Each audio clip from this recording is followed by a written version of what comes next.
Masih bersama saya di Economic Challenges. Saya ke Pak Misbakun. Pak Misbakun, menurut Anda apa yang masih kurang sebetulnya yang harus dilakukan pemerintah untuk mengatasi situasi perekonomian di saat pandemi seperti saat ini?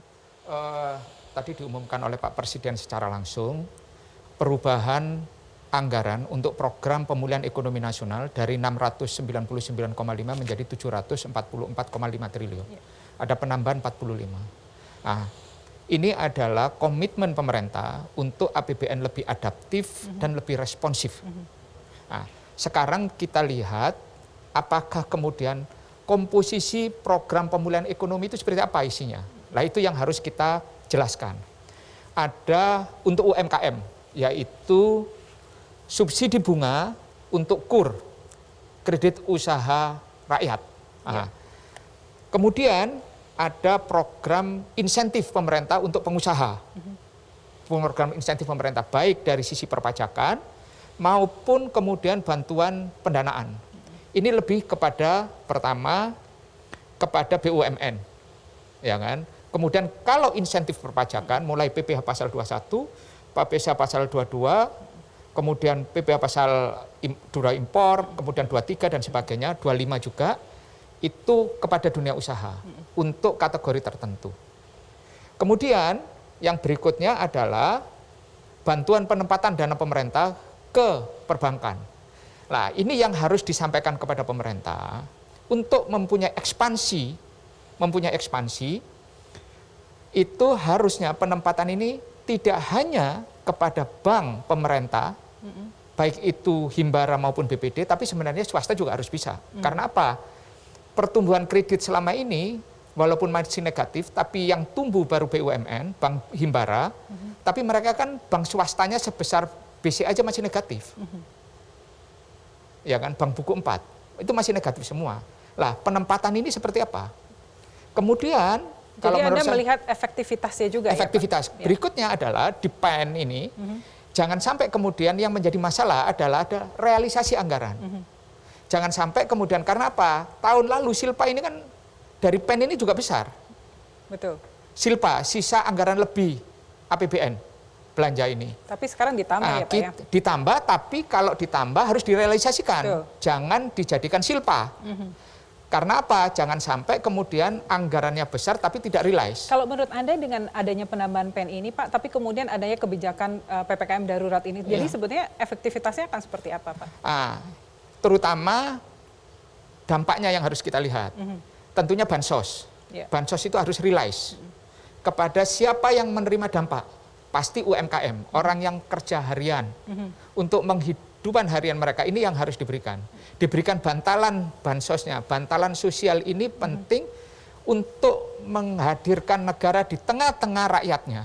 Karena apa? Pada situasi krisis ini, pundaknya yang kuat itu adalah pundaknya negara, kaki yang topangannya kuat itu kakinya negara. Lewat apa?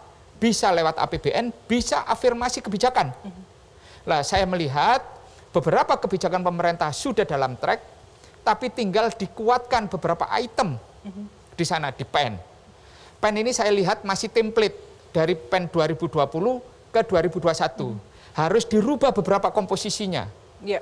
Termasuk tadi yang saya sampaikan, jangan hanya seakan-akan pemerintah serius menangani BUMN, tapi seakan-akan swastanya juga harus diberikan insentif. Betul. Saya ke Pak Susi dulu. Pak Susi, boleh dijelaskan Pak ya, apakah betul ada tarik-menarik Pak antara sebenarnya mengedepankan isu kesehatan dengan ekonomi ini Pak?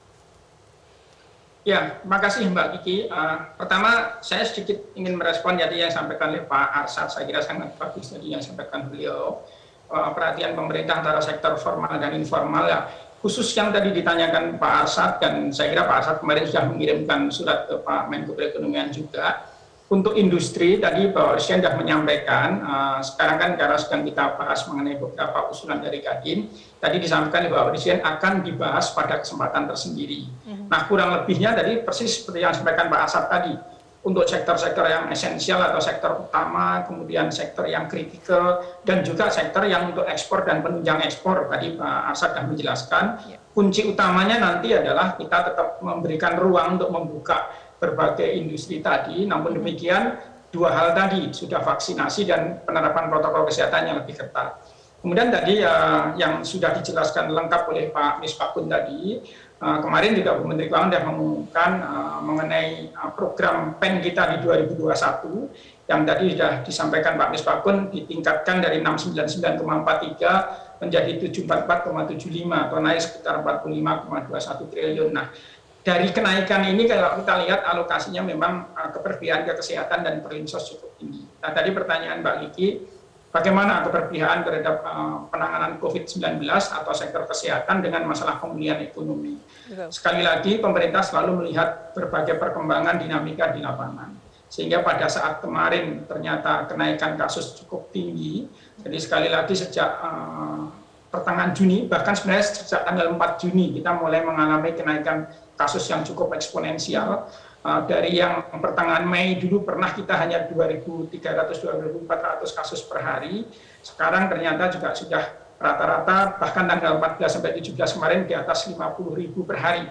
Nah, dengan kondisi seperti ini pemerintah sudah pasti tadi Pak Misbakun menyampaikan berbagai kebijakan sifatnya adaptif dan responsif. Sehingga berbagai perkembangan ini yang direspon pemerintah. Pada saat kondisi seperti ini, maka pertanggal 3 Juli kemarin, pemerintah mulai menerapkan yang namanya PPKM darurat. Nah, setelah berlaku sampai dengan 20 Juli ini, kita terus evaluasi dan monitoring. Karena itu tadi Bapak Presiden menyampaikan, apabila kasusnya, trennya ini akan terus menurun, maka nanti insya Allah di tanggal 26 Juli akan mulai kita buka. Artinya apa?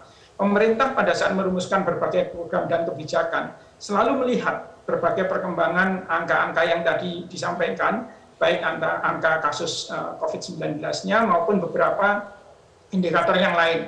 Nah, pada saat dibutuhkan untuk dilakukan pengetatan atau pembatasan kegiatan masyarakat, maka kita akan melakukan berbagai pengetatan kegiatan masyarakat tadi. Jadi intinya kita menjaga keseimbangan antara aspek kesehatan dengan aspek ekonomi, namun demikian prioritas utama tetap menjaga kesehatan itu sendiri. Karena tanpa itu ekonomi juga akan sulit tanpa adanya jaminan kesehatan bagi masyarakat kita. Demikian Mbak Kiki. Saya berasumsi tentunya juga pemerintah punya skenario ya Pak, apabila sampai dengan 26 Juli ini kemudian kasus tidak turun. Itu tentu tidak kita harapkan, tapi saya berasumsi pemerintah pasti punya skenario. Saya ke Pak Pras dulu, bagaimana tanggapan Anda Pak Pras ya, bagaimana kemudian melihat apa yang disampaikan Pak Susi tadi dari perspektif ekonomi? Ya, yang pertama saya kira komitmen pemerintah patut dihargai ya, bahwa dalam situasi semacam ini anggarannya ditambah, dan anggaran pertama yang ditambah saya kira adalah kesehatan, jelas dari 193 menjadi 214 triliun ya, naik sekitar 30 triliunan. Kemudian perlindungan sosial juga dinaikkan gitu. Hanya memang itu dua hal pokok yang memang mendasar untuk disokong, karena satu, sektor kesehatan tentu saja implikasinya pada masalah utama kita, tetapi yang juga penting sebetulnya adalah insentif usaha dan dukungan UMKM dan korporasi.